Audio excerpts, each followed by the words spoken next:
नमस्कार। YouTube channel maths era and civil engineering by RP Vyas एवं teachment app की ओर से मैं आरपी व्यास यानी राजेंद्र भैया ji diploma second year third semester civil branch के उन सभी स्टूडेंट्स का हार्दिक स्वागत एवं अभिनंदन करता हूं जिनको सब्जेक्ट कोड CE 3003 में बहुत अच्छी तैयारी करके A+ ग्रेड लेके आनी है।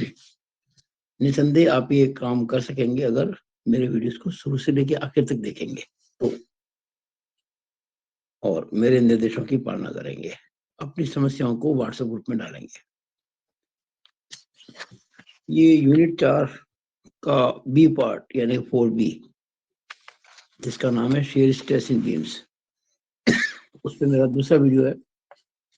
पिछली वीडियो में मैंने आपको शेयर स्ट्रेस की जो इक्वेशन है FAY/IB उसके बारे में डिटेल में बताया था। आज हम इस वीडियो में आगे चर्चा करेंगे relation between Q max and Q average in दो केसेस में। ये आपके सिलेबस में रेक्टेंगल एंड सर्कुलर। तो रेक्टेंगुलर सेक्शन में और सर्कुलर सेक्शन में अलग अलग बात करेंगे। एवरेज स्ट्रेस जो होती है वो और मैक्सिमम स्ट्रेस जो होती है क्यू मैक्स और क्यू एवरेज, इनके बीच का रिलेशन क्या होता है।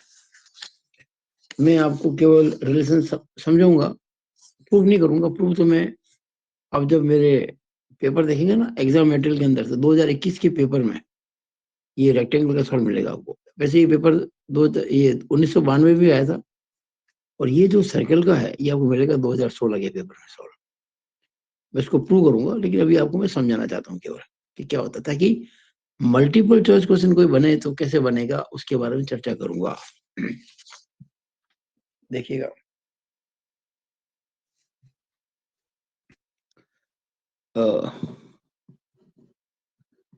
Relation between Q max and Q average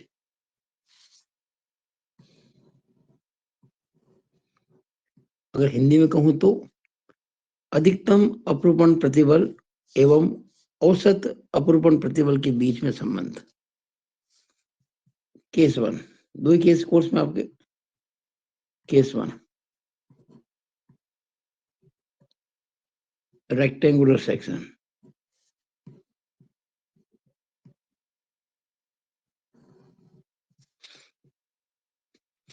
देखिए, आप इतना याद कर लें केवल अभी कि रेक्टेंगुलर सेक्शन में जो मैक्सिमम शेयर स्ट्रेस होती है वो एवरेज शेयर स्ट्रेस से 1.5 गुनी होती है, यानी कि Q max is equal to 1.5 times Q average. ये आप याद कर लेंगे तो क्या होगा, कोई मल्टीपल चॉइस क्वेश्चन आएगा ना MCQ, उस पर आपको हेल्प मिलेगी। इसको अपन ऐसे भी कह सकते हैं, Q max is 50% more than Q average. अभी क्यों होती है, किस प्रकार से होती है, इसका प्रूफ मिलेगा आपको एग्जाम के पेपर सोल्यूशन में। और ये मैं आपको कह चुका हूँ कि रेक्टेंगल का मिलेगा 2021 के पेपर में और सर्कल का 2016 के पेपर। आप देख लीजिएगा, आने वाले कुछ समय में मैं सारे वीडियो बनाऊंगा इनके सोल्यूशन पर, उन्हें मिल जाएगा। लेकिन MCQ में ये क्वेश्चन आ सकता है 1 नंबर का। 1 नंबर के क्वेश्चन में आएगा MCQ में, और 3 नंबर में आएगा इनका प्रूफ कैसे होता है। 8 नंबर में ये सवाल नहीं बनते। यानी कि क्यू मैक्स जो है वो क्यू एवरेज का 1.5 गुना होता है या 50% ज्यादा होता है। अब इसमें क्या है, सवाल कैसे बनते हैं, आपको क्यू एवरेज दे दिया और क्यू मैक्स पूछ लिया, तो क्यू एवरेज को 1.5 से गुणा कर दो, क्यू मैक्स आ जाएगा। अच्छा, कई बार क्यू मैक्स दे दें और कहते क्यू एवरेज निकालो, 1.5 से भाग लगा दो। अगर आपको क्यू एवरेज निकालना है और क्यू मैक्स आपको दे रखा है तो उसमें 1.5 का भाग लगा दो। ये case 2, circular section. Rectangular section ऐसा होता है। अब रेक्टेंगुलर सेक्शन का जो स्ट्रेस डिस्ट्रीब्यूशन डायग्राम होता है वो मैं आपको इसी वीडियो में समझाऊंगा अगले कुछ पोर्शन में। केस 2 है सर्कुलर सेक्शन। ऐसा ये रेक्टेंगुलर था और ये सर्कुलर है। सर्कुलर सेक्शन में क्या होता है कि जो क्यू मैक्स होता है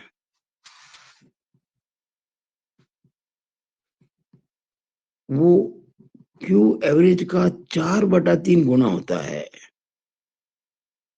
यानी Q max is equal to 4/3 times Q average. आप ये भी कह सकते हैं कि क्यू मैक्स जैसे वो 1.5 टन था ना, तो 50% ज्यादा था। कैसे आया? मैंने 1.5 में से 1 घटाया, 0.5 आया, उसको 100 से गुणा कर दिया। तो क्यू मैक्स इज, यहाँ 4/3 करेंगे तो 1.333333 आएगा। 1.3333 में से अगर 1 घटाएंगे तो 0.3333 आएगा। क्यू मैक्स इज, उसको 100 से गुणा करेंगे तो 33.33%। तो क्यू मैक्स इज 33.33%। और उसको अगर फ्रैक्शन लेके आए तो 33 1/3%। ये और ये एक ही बात है, लेकिन मान लो कभी एमसीक्यू में ये आ जाए तो आप घबराना मत, यही है 33 1/3% मोर देन क्यू एवरेज। अभी क्यों और कैसे हम डिस्कस करेंगे एग्जाम मेटेरियल के अंदर। ये बात मुझे आपको बतानी थी, आपको याद रखनी है। ये तो क्यू मैक्स की बात है। अगर कभी आपको मान लीजिए क्यू एवरेज निकालना पड़ जाए, कैसे निकालेंगे क्यू एवरेज? तो 3 into Q max, 3 into Q max, 3 into Q max, 3 into Q max upon 4। The Q average is equal to 0.75 into Q max. ये भी पूछ सकते हैं आपसे, सब बातें सही है। आपको क्वेश्चन किसी भी रूप में पूछे, एकदम आपको तैयार रहना है। पूछ सकते हैं कि एवरेज स्ट्रेस जो होती है सर्कुलर सेक्शन में वो क्यू मैक्स का कितना गुना होती है, तो आप आंसर देंगे 0.75 टाइम्स या 3/4 टाइम्स। ये वहीं से आएगा ये। तो ये बात आपको मुझे समझानी थी, मैंने आपको समझाई। अब देखिएगा, इसके बाद अब हम आएंगे सबसे इंपॉर्टेंट बात। ये जितने भी आप शेप देख रहे हैं ना, square, rectangle, circle, hollow square, hollow rectangle, hollow circle, angle section, ये ऐसा भी हो सकता है, ऐसा भी हो सकता है। चैनल सेक्शन 3 प्रकार के हो सकते हैं, जिसमें ये है और ये है। आई सेक्शन एक ही प्रकार होता है, और टी सेक्शन। अब एग्जाम में 3 नंबर के क्वेश्चन में क्या आ सकता है? 3 मार्क के क्वेश्चन में आ सकता है। इनमें से कोई भी शेप कोई भी आपसे पूछ ले, जैसे पहला, दूसरा, तीसरा, चौथा, पांचवा, छठा, सातवां, आठवां, 9, 10, 11, 12 जो आपको बताए शेप, इनमें से किसी भी शेप के बारे में कह सकते हैं आपसे कि इनका मतलब इनके लिए शेयर स्ट्रेस डिस्ट्रीब्यूशन डायग्राम बनाइए। केवल शेप बनानी होगी आपको, शेयर स्ट्रेस की वैल्यूज वगैरह नहीं निकालनी, वो तो बड़ा सवाल आएगा 8 नंबर का। हमें अगर केवल स्ट्रेस डिस्ट्रीब्यूशन डायग्राम बनाना हो इन सभी का जो आपके सामने है, तो वो हम बनाना सीखेंगे इस वीडियो के अंदर। रही बात बड़े क्वेश्चंस की, तो वो मैं अभी आप नोट कर लें। देखिएगा एंगल, देखिए ये जो है ना सर्कल वगैरह, ये जो देख रहे, इन पे बड़ा क्वेश्चन कभी रिकॉर्ड में मेरे है नहीं। मेरे पास बहुत पेपर पड़े, लेकिन इस पे कोई बड़ा क्वेश्चन नहीं है। इन पे केवल शेप के बारे में, वो भी रिकॉर्ड नहीं मेरे पास में, लेकिन पूछे गए कई बार। और चूंकि पिछले कुछ पेपर्स में जो मेरे पास अवेलेबल हैं पिछले 8-9 साल के, उनमें इसके बारे में कुछ पूछा नहीं गया है। तो संभावना है कि ये जो मैंने आपको बताया 1, 2, 3, 4, 5, 6, इन पे कोई 3 नंबर का सवाल आ सकता है इनके स्ट्रेस डिस्ट्रीब्यूशन डायग्राम के बारे में। वो मैं आपको इस वीडियो में समझाऊंगा। वो ये नहीं मैं सारे समझाऊंगा, पर ये इन पे आप विशेष ध्यान देना। तो मैं इसको लगा रहा हूँ इम्पोर्टेंट। ये जो पोर्शन है ये वाला 3 स्टार बना रहा हूँ। मतलब इससे मतलब नहीं है कि ये नहीं आपके तो ये वाला में, ये स्टार मेरे पूरे इस ब्लॉक के लिए, यहाँ से लेके यहाँ तक। इनमें से कोई भी पूछ सकते हैं 3 नंबर के अंदर केवल डायग्राम।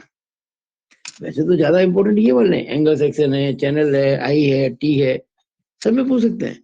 पर इनमें क्या बड़े बड़े सवाल बनते हैं, जब बड़े सवाल बनते हैं ना तो छोटा इसका पूछ सकते हैं। अब देखिएगा ये जो एंगल सेक्शन है, जरा गौर कीजिएगा, मैं आपको बहुत अच्छी बात बता रहा हूँ, इसको आप नोट कर लें। एंगल सेक्शन पे कोई सवाल अगर 8 नंबर का आ सकता है तो वो आप 1992 के पेपर में देखेंगे, जो कि मेरे पास अवेलेबल नहीं है।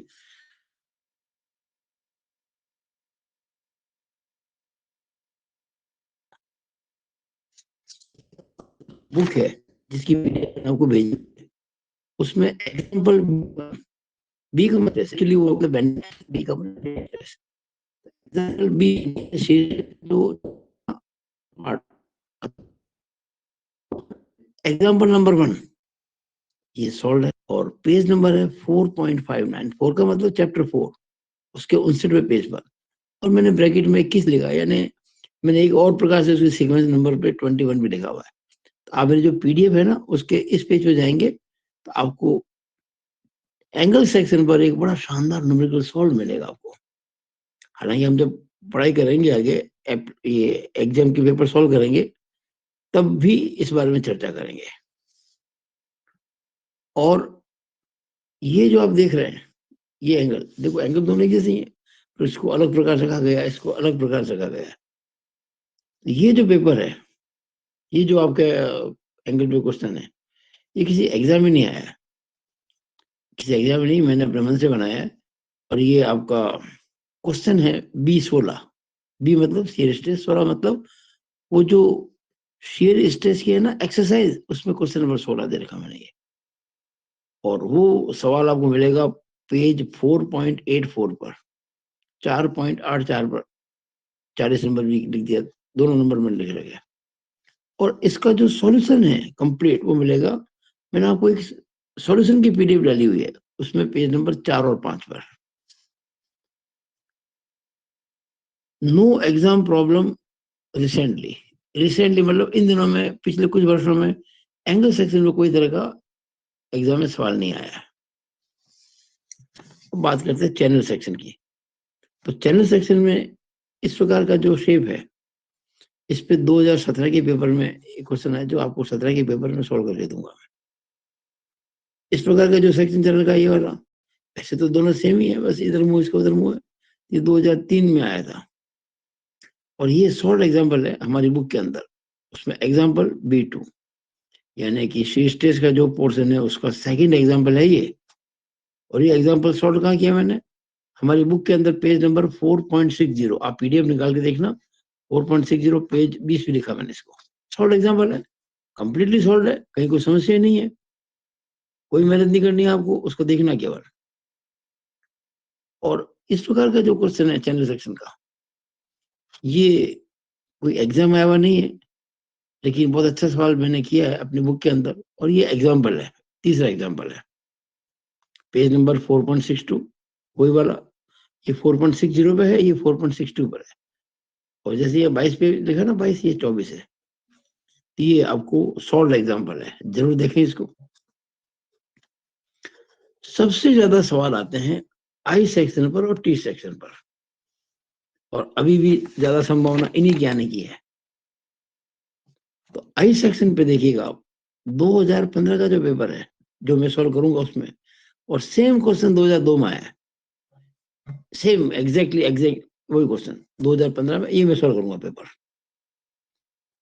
और उसके बाद अगर कुछ और क्वेश्चन आप करना चाहें, करने चाहिए भी हमारी बुक के, वो मैंने यहाँ मार्क कर रखे हैं।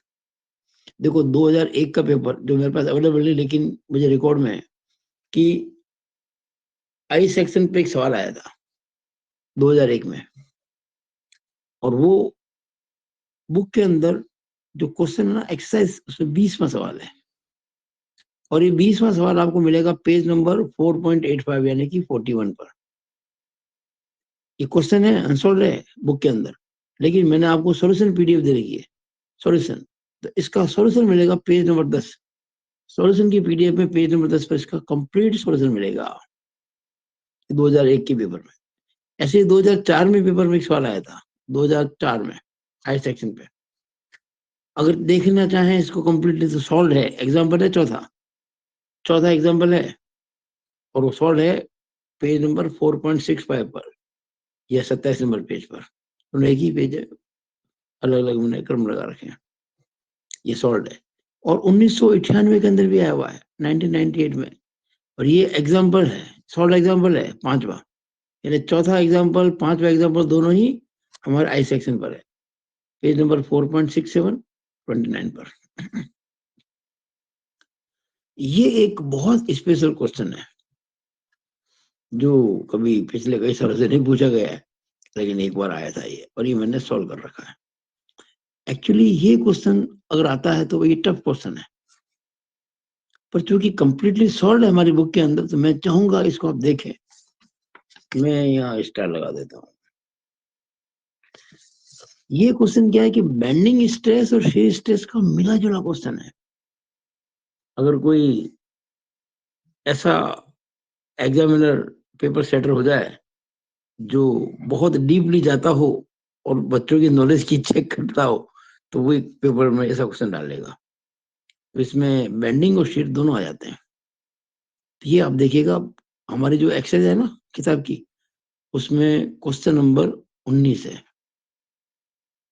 और ये पेज नंबर 4.85 यानी कि 41 पर है। और इसका सॉल्यूशन मिलेगा आपको, जो सॉल्यूशन पीडीएफ है उसमें पेज नंबर 8 और 9 पर। कंप्लीटली सॉल्व है, कोई समस्या नहीं है। आप अगर देखेंगे तो समझ आ जाएगा, मीडियम का चक्कर है।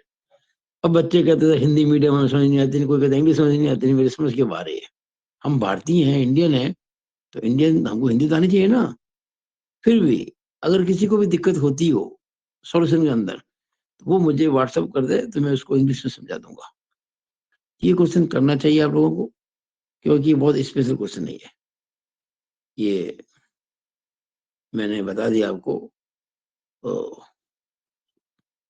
प्रॉब्लम, सॉरी, वो स्पेशल क्वेश्चन ये नहीं है, सॉरी वो ये नहीं, ये है, मैंने गलती से बोल दिया इसको। ये तो सिंपल क्वेश्चन है। ये तो 1993 के अंदर बिल्कुल सिंपल क्वेश्चन आया था, 19वां क्वेश्चन 19वां, जिसका ये सॉल्यूशन है। स्पेशल तो ये वाला है, इट इज स्पेशल क्वेश्चन, जो किसी एग्जाम में नहीं आया था। ये तो 1993 के एग्जाम आया क्वेश्चन है, ये एग्जाम में नहीं आया था, ये मैंने लिया कहीं से, हमारे बुक के अंदर है। और ये क्वेश्चन नंबर 24 है एक्सरसाइज के अंदर, पेज 4.86 पर, यानी कि ये 42 पेज पर लिखा मिलेगा आपको हमारे बुक की पीडीएफ में। और इसका सॉल्यूशन मिलेगा आपको सॉल्यूशन पीडीएफ में पेज 15-16 पर। ये क्वेश्चन आप जरूर देखें, ये वाला मैं इसकी बात कर रहा हूँ actually, I am talking about this question. मैंने गलती से वो बोल दिया पहले, वो नहीं, ये वाला है। तो आई सेक्शन पे जितने भी सवाल आपको है, क्योंकि मैं 2015 का पेपर सॉल्व करूंगा, तो ये आपको समझ आ ही जाएगा। पर ये सब सॉल्यूशन मेरे बुक के अंदर है। मैं चाहूंगा कि आप देखिए, और कहीं भी समस्या आती है मुझसे बात करें व्हाट्सएप के द्वारा। Now T section, T section में देखिए कितना आया हुआ है। देखो 2012 जो मैं पेपर सॉल्व करूंगा, 2009, 2008, 2005,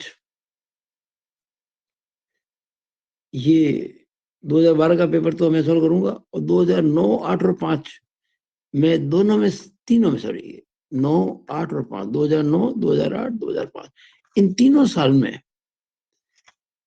सेम क्वेश्चन आया था, कोई चेंज नहीं, डाटा तक चेंज नहीं, सब कुछ 100% सेम क्वेश्चन। और ये जो है हमारी बुक के अंदर एग्जाम्पल है सॉल्व, छठा एग्जाम्पल है, पेज नंबर 4.70 बुक की पीडीएफ में, या 32 नंबर पेज पर। ये क्वेश्चन मैंने सॉल्व कर रखा है। 3 साल आया हुआ है, 2009, 2008, 2005, और ये सॉल्व एग्जाम्पल है। और एक 2012 में भी आया था टी सेक्शन का, वो थोड़ा सा चेंज है इससे। आगे चले। 2007 और 2006 में सेम क्वेश्चन आए थे, एक ही क्वेश्चन, कोई चेंज नहीं। ये आपको मिलेगा हमारी बुक के अंदर, क्वेश्चन नंबर 21, क्वेश्चन नंबर 21। और ये क्वेश्चन 21 आपको मिलेगा पेज 4.85 पर, यानी कि 41 पेज पर। उसका जो सॉल्यूशन मिलेगा वो सॉल्यूशन की पीडीएफ में पेज नंबर 11-12 पर।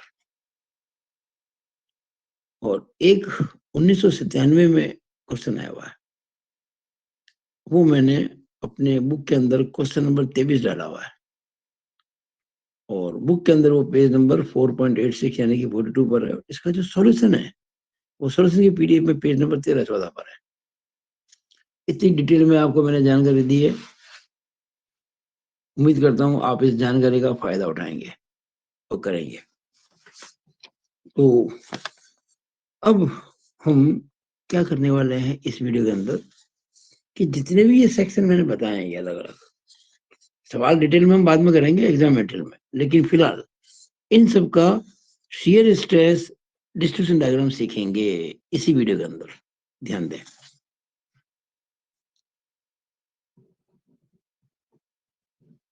Shear stress distribution diagram.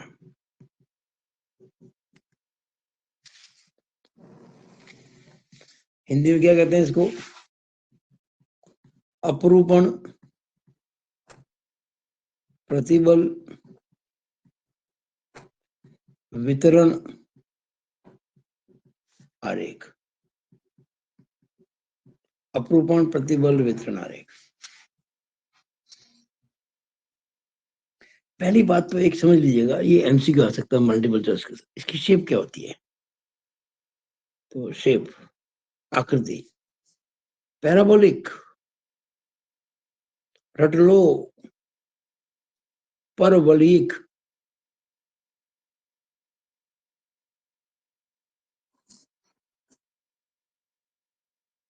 Shear stress का जो डिस्ट्रीब्यूशन डायग्राम होता है, अगर हम टॉप टू बॉटम चल रहे हैं सेक्शन पे, तो पैराबोलिक होती है।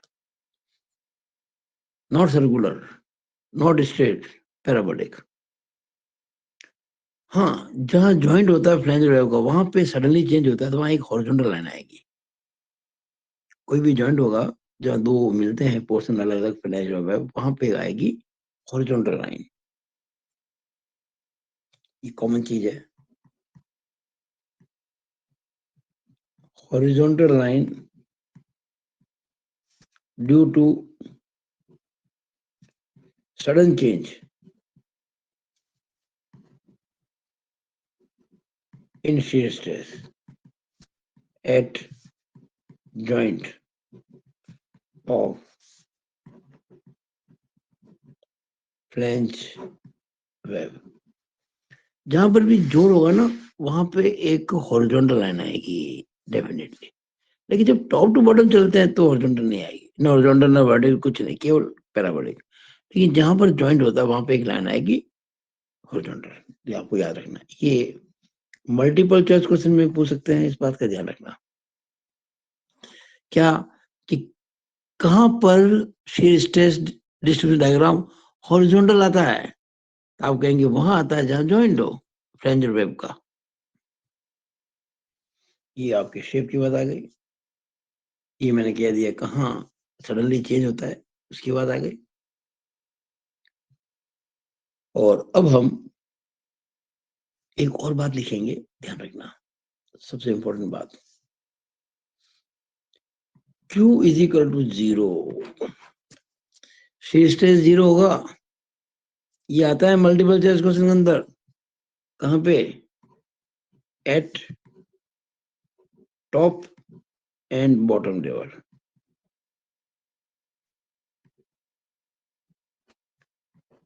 बीम के किसी भी सेक्शन के सबसे ऊपर और सबसे नीचे shear stress 0 होता है। ये मल्टीपल चॉइस क्वेश्चन में आने वाला क्वेश्चन है, ध्यान दीजिएगा। ऐसे पूछेंगे इस सेक्शन के सबसे ऊपरी तल पर शीयर स्ट्रेस होगा, आपका आंसर आएगा 0, जो ऑप्शन में आएगा वो आंसर होगा। इस सेक्शन के सबसे निचले तल पर, सबसे निचले लेवल पर शीयर स्ट्रेस होगा 0। आप ध्यान दीजिए, बेंडिंग स्ट्रेस में टॉप और बॉटम पर स्ट्रेस मैक्सिमम होती थी, और इसके अंदर शीयर स्ट्रेस 0 होती है। ये फर्क है। अब आपको एक बात और ध्यान रखनी है, क्यू मैक्स कहाँ होगा। ये तो क्यू जीरो की बात की मैंने, क्यू मैक्स कोई इसका फिक्स रूल तो नहीं है। एक आध केस को छोड़ दें, जो आपको समझा दूंगा इसी वीडियो में। तो नॉर्मली, मैं नॉर्मली बात कर रहा हूं, नॉर्मली जिस सेक्शन पर चौड़ाई सबसे कम होती है, यानी जिससे कम और कहीं नहीं होती, और जॉइंट हो, क्या हो, जॉइंट फ्लेंज और वेब का, या वेब और जॉइंट का, वेब और फ्लेंज का, तो वहां पर शीयर स्ट्रेस सबसे ज्यादा होती है उस पोर्शन में जिसकी जिसकी चौड़ाई कम है। ये जॉइंट की बात कर रहा हूं मैं, ध्यान रखना, ओवरऑल मैक्स की बात नहीं कर रहा हूं। जहां कोई जॉइंट बनता है ना, वहां उस भाग में स्ट्रेस मैक्सिमम होगी जहां चौड़ाई कम है। ये तो जॉइंट की बात है। अगर मैं बात करूं ओवरऑल, अगर मैं बात करता हूँ ओवरऑल पूरी बीम की बात करूं, तो क्या होगा, तो नॉर्मली क्यू मैक्स जो होता है वो एनए पर होता है, न्यूट्रल एक्सिस पर। लेकिन शर्त क्या है, न्यूट्रल एक्सिस पर जो चौड़ाई है सेक्शन की, उससे कम और कहीं नहीं होनी चाहिए। अगर एनए पर सेक्शन की चौड़ाई या उस तल की चौड़ाई जिससे कम और कहीं भी ना हो, तो एनए पर ही होगी, अन्यथा फिर वो ज्वाइंट पे होगी। तो चलो लिख देते हैं इस चीज को, मैं इसको लिख देता हूँ इस चीज को। लेकिन ये कोई जनरल रूल नहीं है, ये लगभग लगभग ये रूल लागू होता है। लिख देता हूँ, ज्यादा अच्छा रहेगा। क्यू मैक्स की बात लिख देते हैं। At NA, at neutral axis, if width is minimum at this level, यानी कि न्यूट्रल एक्सिस के लेवल पर जो विड्थ है ना सेक्शन की, वो मिनिमम है, यानी उससे कम और कहीं नहीं है। तब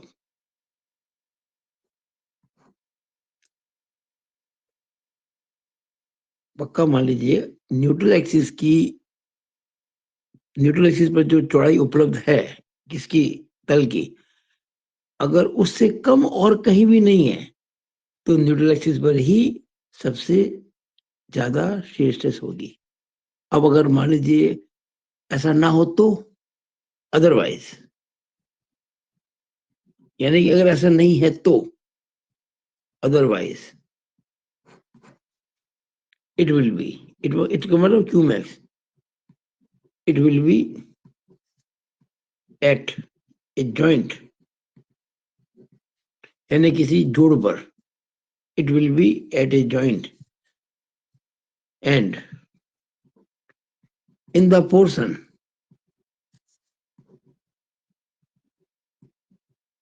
where B is less। ये चीज ध्यान रखने की है। यानी आप ये पक्का मान लीजिएगा क्यू मैक्स, और ये फिर कह रहा हूं, ये कोई पक्का रूल नहीं है, ये लगभग लगभग सब क्वेश्चन में बनता है। ये सिंपल गाइडेंस के लिए है, ये कोई नियम नहीं कि ऐसा ही होता है, ऐसा नहीं है। लेकिन 99% केस में ऐसा ही होता है, इसलिए रूल तो नहीं कहेंगे, लेकिन ये सहूलियत के लिए बात बता रहा हूँ कि क्यू मैक्स एनए पर होगा अगर एनए पर जो चौड़ाई है सेक्शन की, उससे कम और कहीं भी ना हो, एक चीज। और अगर ऐसा है, यानी एनए पर जो चौड़ाई से ज्यादा कहीं, उससे कम और कहीं है, तो उस केस के अंदर वो जॉइंट पर होगी, जहां फ्लैंज और वेब मिलते हैं ना, वहां होगी। और वहां पर भी उस पोर्शन में जिधर चौड़ाई कम है। ये बात आपको ध्यान रखनी है। ये सब केसेस लागू होता है मामला केवल सर्कुलर को छोड़कर, सर्कुलर सेक्शन में ये चीज लागू नहीं होती है, वहां आपको हम बता देंगे भी थोड़ी देर में। ये आपके पेज नंबर 6 हो गया। अब लेते हैं पेज नंबर 7। अब मैं फटाफट एक एक करके सारे आपको अगले 10 मिनट के अंदर ही काम पूरा हो जाएगा। मैं अलग अलग सेक्शन लेता हूँ और इनके शेयर स्ट्रेस डिस्ट्रीब्यूशन डायग्राम बनाता हूँ। देखिएगा स्क्वायर, ये बना दो इसकी न्यूट्रल एक्सिस यानी एक्स एक्सिस, ये बेस लाइन और ये स्ट्रेस डायग्राम बस। और ये हो गया आपका क्यू मैक्स, ये हो गया क्यू मैक्स। ये पैराबोलिक होता है। अगर मान लीजिए रेक्टेंगल होता, अगर सेक्शन रेक्टेंगल होता तब भी यही होता। ये न्यूट्रल एक्सिस,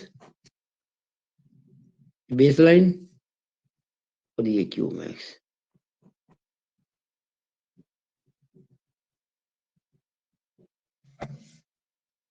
और ये क्यू मैक्स निकालना बड़ा आसान है। क्यू मैक्स निकालना बड़ा आसान है। मैंने आपको एक बात बताई थी अभी थोड़ी देर पहले कि न्यूट्रल एक्सिस पर अगर जो तल की चौड़ाई है उससे कम अगर और कहीं भी ना हो तो न्यूट्रल एक्सिस पर ही सबसे ज्यादा स्ट्रेस होती है। अब देखिए रेक्टेंगल सेक्शन में तो सब जगह चौड़ाई बराबर ही होती है ना। अब बताओ एन पर चौड़ाई इतनी है, इससे कम तो और कहीं है नहीं, बराबर तो है लेकिन कम तो कहीं नहीं है ना, तो एन पर ही मैक्सिमम होगी क्यू मैक्स।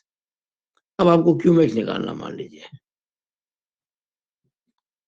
रेक्टेंगल स्क्वायर और रेक्टेंगल सेम चीज है, कोई फर्क नहीं है। तो ये है कि इसमें बी और डी बराबर होता है, इसमें बी कम और डी ज्यादा होता है बस। अब कैसे निकालेंगे आपको तरीका बता दूं, इस पे सवाल आ सकता है आपके 3 नंबर का।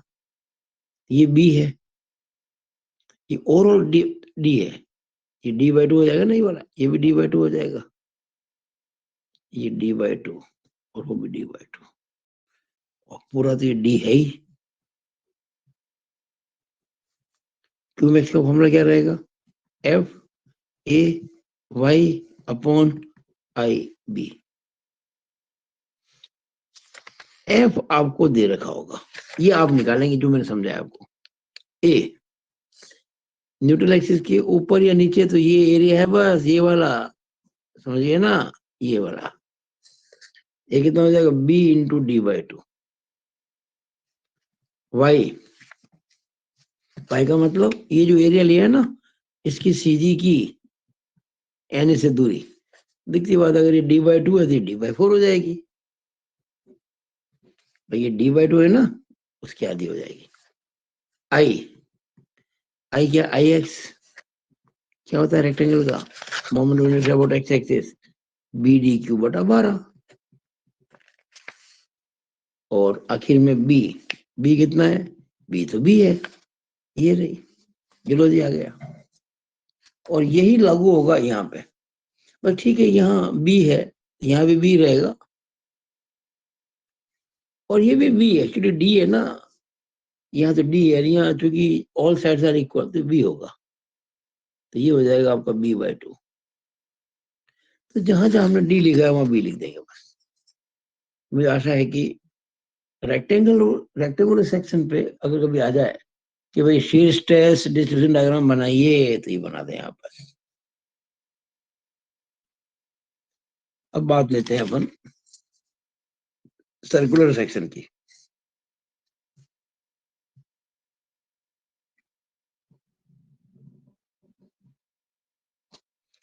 तो ये जो मैंने आपको अभी समझाया था आई मैक्स के बारे में, मैंने कहा ना एन पर होती है, अगर उससे कम चौड़ाई और कहीं भी ना हो तो ये चीज सर्कुलर सेक्शन में लागू नहीं होती है, बाकी सब में लागू होती है। लेकिन आपको अगर पूछे इससे कि भाई इसका डायग्राम बनाइए, तो कैसे बनेगा, ये इसकी बना दीजिए न्यूट्रल एक्सिस, ये टॉप लाइन, ये बॉटम लाइन, इसमें भी शीयर स्ट्रेस का डिस्ट्रीब्यूशन डायग्राम बिल्कुल जैसे रेक्टेंगल का है ना वैसे ही बनेगा, कोई चेंज नहीं है। ये क्यू मैक्स है।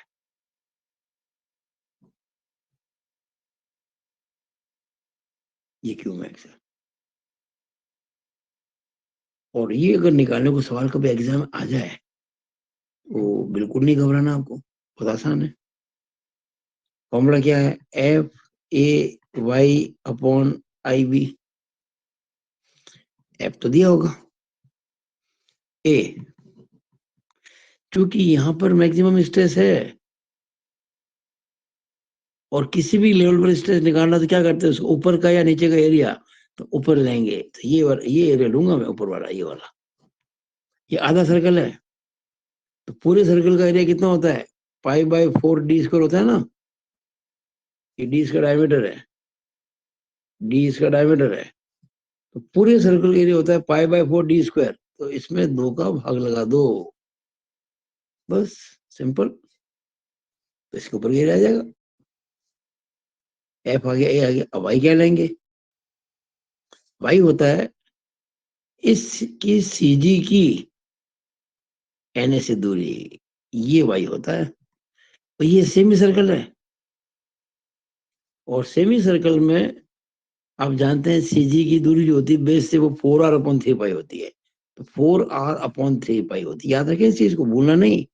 अगर कभी सवाल आ जाए ना, तो ये 8 नंबर में आ सकता है सवाल, ये ध्यान दीजिएगा। और ऐसे पेपर में बच्चे फेल ज्यादा होते हैं, जो भूल जाते हैं।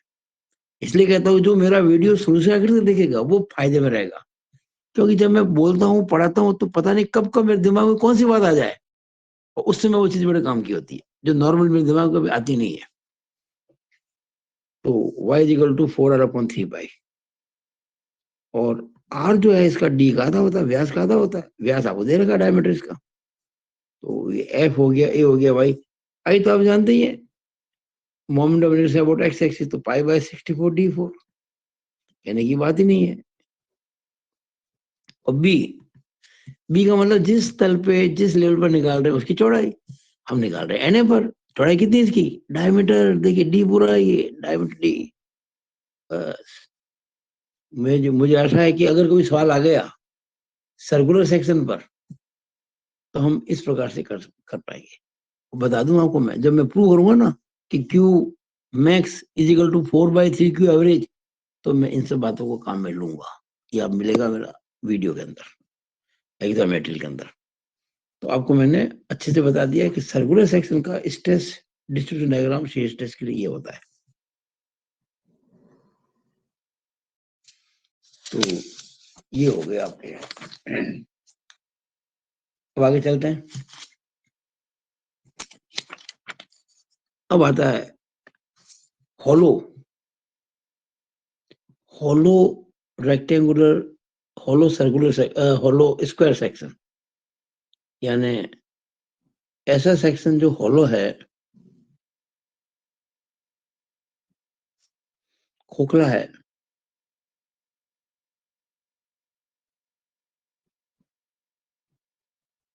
और वर्गाकार है। जैसे ये आपका कैपिटल बी है, ये आपका कैपिटल डी है, सॉरी स्क्वायर है ना, तो बी ही होगा, स्क्वायर तो साइड बराबर होती है, ये स्मॉल बी है और ये बी स्मॉल बी है, स्क्वायर तो बराबर होता है ना। अब इसके एनए पर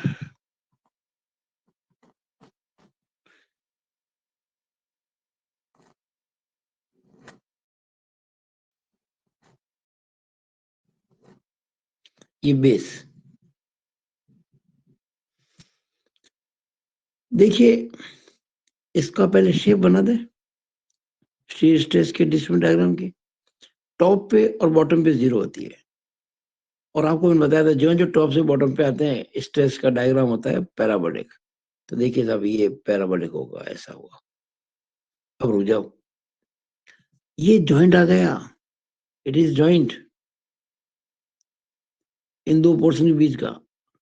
और आप देखेंगे कि अगर मैं इस जॉइंट के, ये देखो जहाँ ये दोनों चीजें मिल रही है, इसके जस्ट ऊपर देखूं तो चौड़ाई कितनी है, कैपिटल बी, और जस्ट नीचे देखो तो स्मॉल बी, और स्मॉल बी नेचुरली कम होती है। तो एक ही लेवल पर स्ट्रेस सडनली चेंज हो जाएगी, यानी एकदम से जंप कर जाएगी, बढ़ जाएगी स्ट्रेस। क्यों, जहां इस जॉइंट के जस्ट ऊपर मान लो ये बी की वैल्यू है 200 mm और स्मॉल बी की वैल्यू मान लीजिए 100 mm, तो जहां 200 का भाग लग रहा था इस बार 100 का लगेगा, तो स्ट्रेस डबल हो जाएगी ना, ये हो गई। और सेम आकृति बनेगी नीचे, एग्जैक्टली वो कोई चेंज नहीं। और अब आते हैं एनए पर।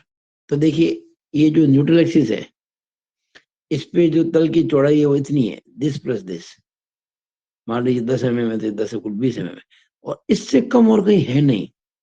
यह लागू हो जाएगा कि अगर एनए पर जो विड्थ है लेवल की उससे कम और कहीं भी ना हो तो एनए पर ही क्यू मैक्स होगा, तो वो शेप ये मैक्सिमम होगी। तो ये इसका शेप जरूर ध्यान रखिए आप, बस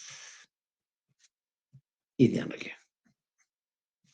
अब लेते हैं हॉलो रेक्टेंगुलर।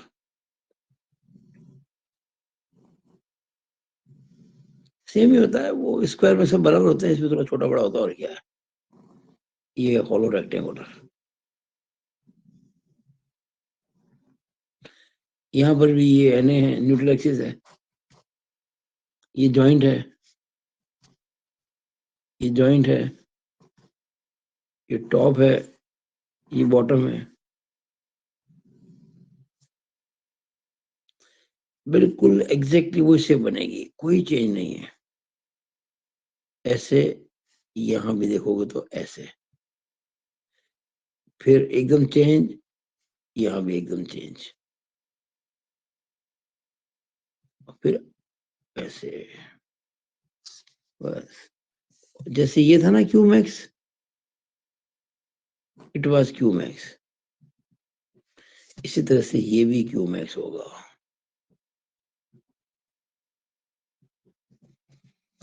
मैं आपको छोटा एग्जांपल देता हूँ, इसके लिए देता हूँ तो इसमें भी काम आ जाएगा। इसमें क्या फर्क है, इसमें ये बी और ये डेप्थ बराबर है, इसमें अलग अलग है। मान लीजिए ये कुछ समय के लिए मैंने मान लिया 200 mm है, मान लिया मैंने, और dimension are in mm, 200 mm है, और ये जो है टॉप से बॉटम, ये मान लीजिए 400 mm है, मान लो कुछ समय के लिए।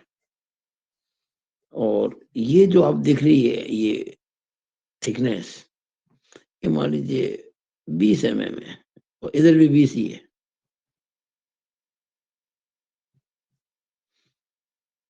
तो बताइए अंदर की चौड़ाई कितनी हो जाएगी, ये 200 है ना, 200 में से 20 20 40 कम कर दो, 160 हो जाएगी।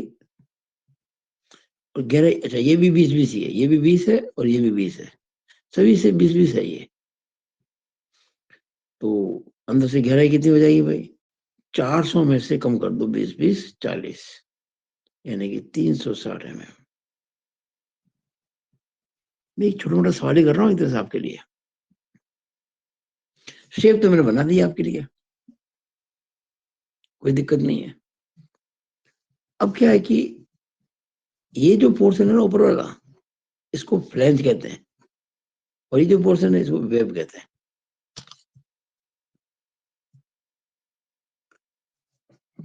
अब आप देखिएगा,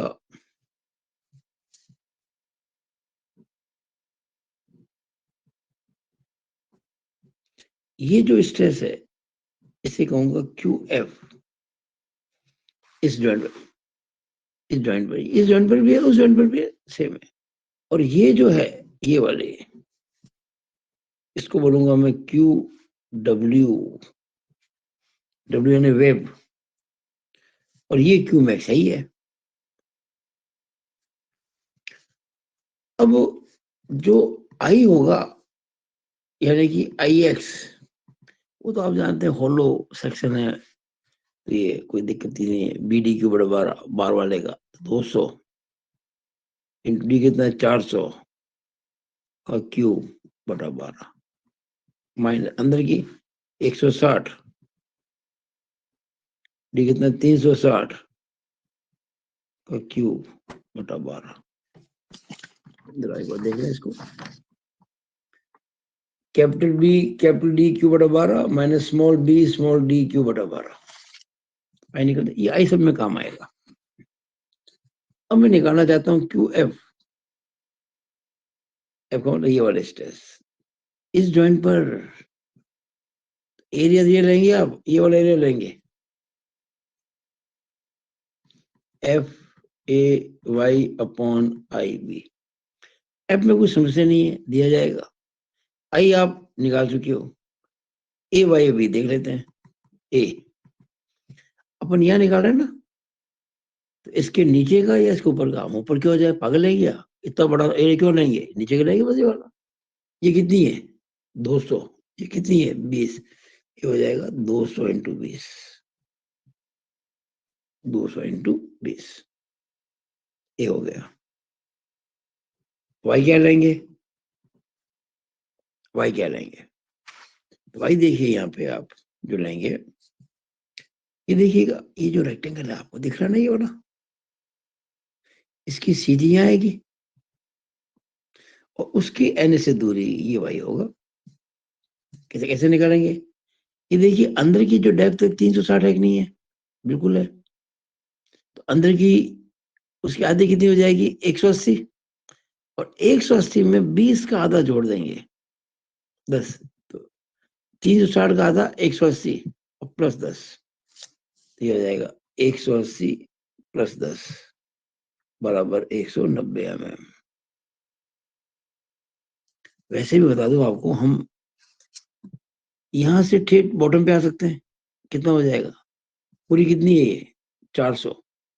तो पूरी आधी कितनी हो जाएगी, 200। 200 में फिर ये 10 घटा देंगे, तो 190। बात वही है, 180 में 10 जोड़ो या 200 में 200 में से 10 घटाओ। ए पता होगा, ए पता हो गया, वाई पता होगा, बी आप कहाँ निकाल रहे हैं, फ्लैंज में निकाल रहे हैं। इसका मतलब चौड़ाई फ्लैंज की लेनी है, जो कितनी है, 200 है, तो 200 mm लेंगे। ये लो साहब, सब बढ़ जा गई। अब आपको निकालनी है क्यू डब्ल्यू। ये जो इतना आपको समझा रहा हूँ ना, ये वो चीज बता रहा हूँ जो आपको कहीं भी नहीं मिलेगी। और कभी ये सवाल आ गया, आप इसको चुटकियों में कर लोगे। क्यू डब्ल्यू, क्यू डब्ल्यू जो है उसमें भी F A Y upon I B. तो एफ ए वाई और आई ये तो सेम रहेंगे, यानी जो हमने ऊपर लिया था ना एफ के लिए, वही रहेंगे, क्योंकि लेवल तो वही है ना। अरे भाई लेवल तो वही है, इसलिए सब कुछ वही रहेगा, केवल बी बदलेगा, क्योंकि आप वेव में निकाल रहे हैं। तो चौड़ाई इस बार वेव वाली आएगी। कितनी वेव की चौड़ाई, वेव ने ये पूरा पोर्शन वेव कहलाता है। 20 मत लिख देना, इस जॉइंट के जस्ट ऊपर जाएंगे तो 20 प्लस 20 40, यानी कि 20 इंटू 2 कर दो, 40 mm। यानी जो एफ इसमें लिया वो यहाँ लेंगे, ए इसमें लिया यहीं लेंगे, भाई आई सब कुछ वही। बी बदलेगा, जहां 200 लिया था वहां 40 लेंगे, तो क्या होगा, जहां भाग आपने 200 का लगाया था वहां 40 लगाएंगे, तो 5 गुना हो जाएगा। अब मेरी एक राय सुन लो, बड़ी काम की चीज बता रहा हूँ। देखिए आपको बार बार ये एफ ए वाई आई लिखने की जरूरत नहीं है, क्योंकि सब कुछ वही है, केवल बी बदल रहा है। आसान तरीका क्या है, आप क्या करें, क्यू डब्ल्यू निकाले ना, तो उसमें कर दें जो आपने अभी अभी क्यू एफ निकाला है, उसको गुणा कर दें। ये तो पता है ना आपको कि फ्रेंच की तुलना में वेब में स्ट्रेस ज्यादा होगी। अब आपके सामने दो तरह की विड्थ है, एक तो जस्ट नीचे फ्लैंज में, जस्ट ऊपर वेब में। जस्ट नीचे कितनी है, 200, ऊपर कितनी है, 40। इनमें से 200 बड़ी है, 40 छोटी है, तो 200 में 40 का भाग लगा दो बस। यानी जो कैलकुलेशन आपने की थी ना, उसी को लेना है, इंटू 200 बटा 40। हमने ऊपर 200 क्यों रखा, क्योंकि स्ट्रेस बढ़िया नहीं है, इसलिए दो। अगर आपको यहाँ स्ट्रेस पता होती किसमें, वेव में, और फ्लैंज में निकालनी होती तो उल्टा करते हम, बी 440 बटा 200 करते। एनीवेज ये हो गया आपके। अब करते हैं upon Q max. Q max कहाँ होगा, Na पर होगा। अब Na मतलब यहां होगा। अब देखिए हमारा फॉर्मूला क्या है, FA/Y/IB, पर यहां एक चक्कर है भाई। चक्कर क्या है कि अगर मैं ऊपर जाता हूं इसके, तो अभी इतना बड़ा एरिया, देखो इतना बड़ा एरिया है, नीचे आता तभी इतना बड़ा एरिया है, तो बात तो बराबर है, कहीं भी जाओ। तो मैं इस बार ऊपर जाऊंगा। कारण क्या, हम जब कोई चीज बनाएंगे समझाएंगे तो बार बार आपको शेडिंग करनी पड़ेगी, छायांकित करना पड़ेगा, जिसमें क्या ना ये शेडेड किया ये। अब आप इसके नीचे तो ऑलरेडी शेड कर चुके हैं, ऊपर के लिए अच्छा होगा कि देखो एक तो ये एरिया शेड कर देंगे, ये वाला, और एक ये भी तो करना होगा। हाँ ऐसे, इसको मैं बोल दूंगा एक, इसको बोल दूंगा दो, दोनों मिलकर दो है ये भी दो ही है पूरा। दो का मतलब ये और ये मिलकर दो है। अब हमारा फॉर्मूला क्या बन जाएगा, अब FA/Y नहीं बनेगा, दो एरिया बन गए ना, F और A1/Y1 plus A2/Y2 upon IB। तो यहां देखिएगा F तो सेम है, F में कोई चेंज नहीं है, I में भी कोई चेंज नहीं है, B में भी कोई चेंज नहीं है। एन पे निकालते हैं, B कितनी होगी, B तो फिक्स है यहाँ पे। आप एन पे निकालते हो ना, B कितनी हो जाएगी, 20 40 mm, नो एनी चेंज। हमने पहले भी तो 40 लिया था यहाँ पे। तो F में चेंज नहीं, I में चेंज नहीं, B में अब ये A1/Y1 और A2/Y2। अब समझो इसको, A1 तो ये एरिया है, ये वही एरिया जो हमने यहाँ लिया था, Y वही Y जो इसकी ली थी, केवल एक चीज बदलेगी, A2 और Y2। ये आपको मैं समझा देता हूँ। देखिए पहले A1 की बात करते हैं। तो A1 में टिक लगा देता हूँ, टिक। टिक का मतलब वही जो अभी हमने लिया था ऊपर, ये वाला, ये ऐसे एरो कर देता हूँ, आप समझ जाना मेरी बात को। ये वाला 200 × 20, Y1 वही जो ऊपर लिया था, और जो ऊपर जिसको हम Y कहते थे ना, वही Y1 है, क्योंकि सिमेट्री है ना, जैसा नीचे एग्जैक्ट वैसे ही ऊपर ही है। अब बात आती है A2। A2 देखिएगा अभी ये एरिया है, ये दोनों मिलकर, ये और ये मिलकर।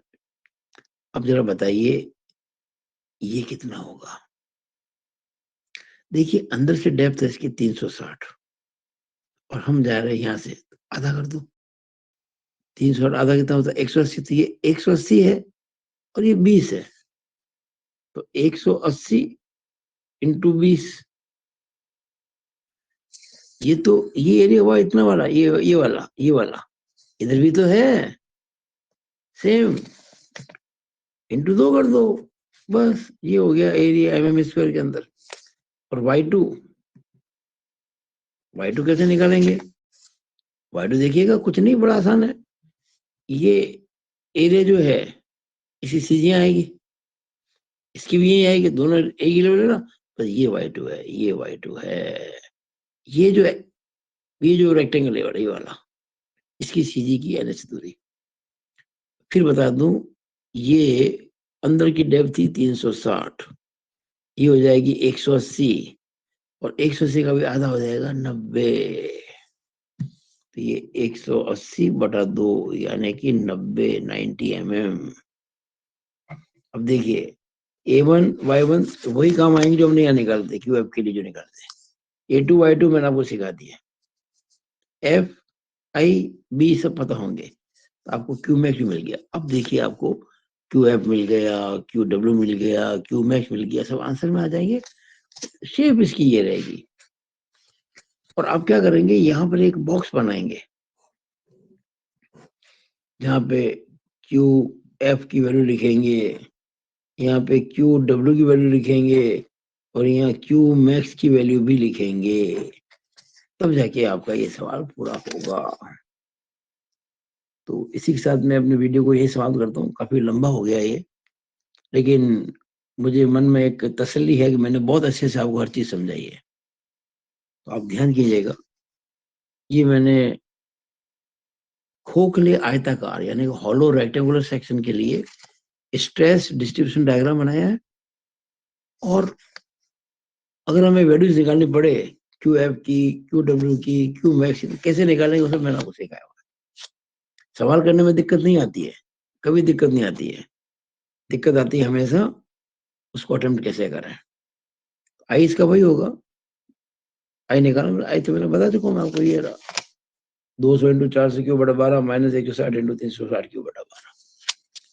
मुझे आशा है कि आप लोग इसको बहुत एंजॉय करेंगे और अच्छे से समझेंगे हर चीज को, क्योंकि वीडियोस को अच्छे से देखने से ही बातें क्लियर होती है। ऐसे नंबर नहीं आते किसी के, मेहनत करनी पड़ती है, मन लगाना पड़ता है, प्रैक्टिस आपको करनी ही पड़ेगी, कोई चारा नहीं इसके बिना।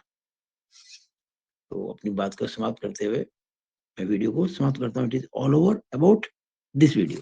Thank you.